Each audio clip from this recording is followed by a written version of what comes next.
Hi, welcome to Channel 9 Live here at Microsoft Ignite. I'm Pumla Schmidt, and I'm here with my special guest, Ross Smith, who Hello? some of you may know him from the exchange world, but we're here to talk about Outlook Mobile. Ross, you want to tell us what you've been doing lately Yeah. here at your role at Microsoft? Yeah, sure. So recently I moved over to the Intune team in engineering, and I'm focusing as an architect within the customer acceleration division. And my focus area is securing Outlook for iOS and Android, or what we refer to as Outlook Mobile. Okay, so as a former exchange admin, a couple years ago when Outlook Mobile came out, I looked at it and I thought, wow, I'm not sure if this is enterprise ready. But I think it's come a long way. Can you kind of tell us a little bit, It certainly has. where it's been and where it's at now? Yeah, it certainly has. Outlook Mobile initially began through an acquisition of Acompli and has been rebranded as Outlook. And over the years, we have done a significant amount of work to improve the enterprise story for our customer base. We moved off of Amazon Web Services, as an example, and moved to an Office 365-based architecture. We've done improvements around moving away from legacy-based authentication solutions, and leveraging modern authentication, or OAuth, as two main examples of how we helped transition the architecture. And we've done a significant amount of improvements throughout that time as well. We iterate weekly and release builds on a weekly basis, so we're always improving the product consistently. So it's definitely enterprise ready. Now, is it just for Office 365 users, or is there room for on-premises? Because we still have those around. Yes. So, well, we should look at it as Outlook Mobile is built as an application that can be used for both your personal and work life. So we are grounded in the ability to provide So consumer wait, services and work. So how do you secure that? Because Yeah. organizations, especially like healthcare, there's certain regulations. You can't mix Right. data. So how are you guys doing that? Yeah. So lots of questions there. So yes, we support Office 365. We support on-premises mailboxes.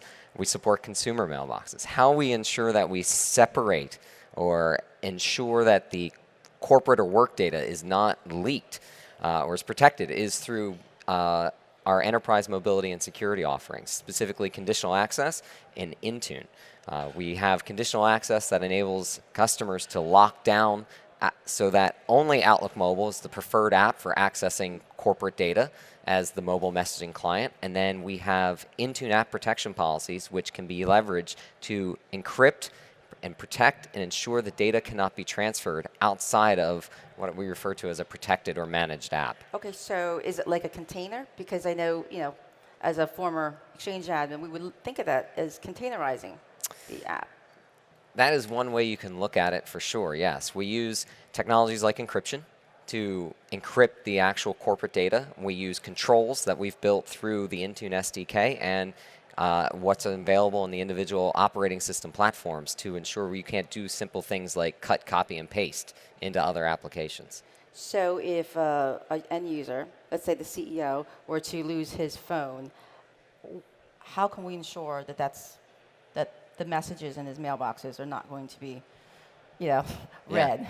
That's a great question, and that actually highlights something that we're seeing as the industry moves forward, in that we are moving away from the typical device enrollment scenario to more of a BYOD type of scenario where users, mobile devices are ubiquitous. They're everywhere. Everybody has one these days. So that need or desire for the end user just to have a single device, that personal device that they can also load corporate data, but also not necessarily have to enroll that device, is paramount to their own feelings of security around ensuring that their personal and corporate data are isolated. And that, as an example, that CEO who loses his phone doesn't have to worry about that the admin will issue a wipe that wipes all his personal photos. What we can do through app protection policies is we can do three types of things. So in the case of a lost device, we can wipe. An admin can issue the wipe that wipes the corporate data within the app. So whether that be SharePoint, OneDrive, or Outlook, we can wipe the corporate data, or any of the other Office apps. And then there's also user-initiated type of events. The user jailbreaks their device, for example. We can detect that, and we can wipe the data automatically. Okay. So if they do certain things that we don't, as IT, don't feel is safe, we can ensure the corporate data is still protected. So for the hearsay, the near say, if I have a personal device, will you see any of my personal items or my personal apps and what I'm doing? Are you spying? Because that's a misconception as well. Yes, and and that wasn't an answer to that. Yes, we do. We certainly don't. And that's the key. Is Intune can only manage the corporate data. We've built in multiple identity capabilities, so we can detect what is the corporate identity versus what is a personal account. Whether that personal account be Outlook.com, Gmail, Yahoo, it doesn't matter. We can specifically target through the identity construct and protect only that corporate data. So let's talk a little bit more about some of these features when we are having multiple profiles. Let's say as an enterprise user, I want to access somebody else's mailbox. Are you able to do that? Because I know those are certain requests as an admin that we would get. Yeah. So definitely, lots of customers need the capability to do shared mailbox capability and delegate mailbox capability. What we've delivered to date is the ability for Office 365 mailboxes to access shared calendars and delegate calendars. So it automatically just lights up when a person shares out or assigns permissions to that calendar. It will automatically appear across the platform of Outlook suite. So whether that be mobile, web, or desktop or Mac. We are building support now that we hope to release in Q2 of calendar year 19 for shared mailbox folder support for Office 365 mailboxes. Oh, I'm sure a lot of customers will really like that. They will love it. Can you talk a little bit more about the roadmap that's coming down? Yeah. So we are heavily focused right now on a number of enterprise features, and we're also continuing to evolve that Office 365 based architecture that we've implemented. We are transitioning to a new underlying protocol stack to consolidate the protocols that we're leveraging across the suite of Outlook. And we are also investing in a number of enterprise-related features as a result of that. Name one, shared mailbox folders. We're looking at classification, labeling, and protection as another option that we'll be delivering in early calendar year 19. And S-MIME is another example that we'll be delivering because we have a huge proponent across government and European sector that leverage S-MIME on a daily basis, and we recognize that that is a feature gap. From an end user focus, we're looking at bringing what we refer to as favorite people with notifications. It's that VIP type of experience that some other native mail clients offer that we want to provide for that unique experience. Yeah, I was actually going to bring that native mail experience. I know a lot of users like that. I like it as well.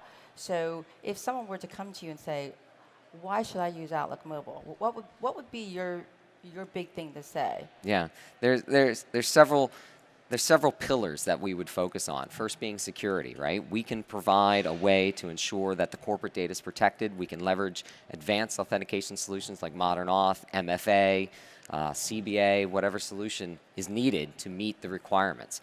We also have our app protection policies to protect that corporate data. And then we have unique feature sets that are only built within Outlook that are unavailable to native mail clients. Office 365 groups, which are becoming an important mechanism.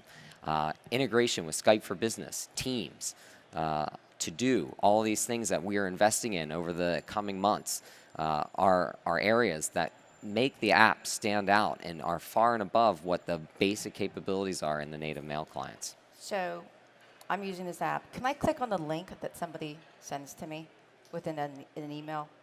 Yes. And will that link open up, let's say, another application, like a Microsoft application? Yeah. Yes. So Can that be controlled? Yes. So we have the capability through app protection policies to assign whether you're going to use a protected browser, which could be the Intune managed browser or the Edge browser that we've shipped for iOS and Android. What if I want to save those documents in an email? When you save it, does it save it to your device, or can I save it to a different location? Yeah, so you have the capability as an end user to save data where you want, whether that on any storage repository, Box, OneDrive, etc. But as an IT administration, especially focused on the corporate data and ensuring that you want to protect the corporate data, you can protect those type of save locations. You can restrict it down so that on the corporate account, you can only save to OneDrive for Business or SharePoint. You can even prevent saving to the local device. Now, can you, I guess, cross the profiles?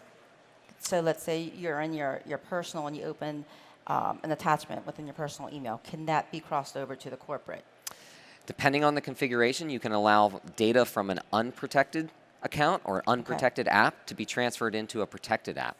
As an IT, you'll be also able to control whether that protected app data can be moved to unprotected. And typically, you allow the unprotected data to move into the protected space, but you prevent the protected data from being moved out of the protected space. Okay. I'm just thinking of all like the scenarios because when we were looking at this, I'm like, wow, this is it's not quite enterprise, but I mean, you guys have evolved this so much. It's Yes. almost like, wow, makes everybody want to use it. But there are still people out there that really don't. I guess all the myths. So can we go through all the misconceptions?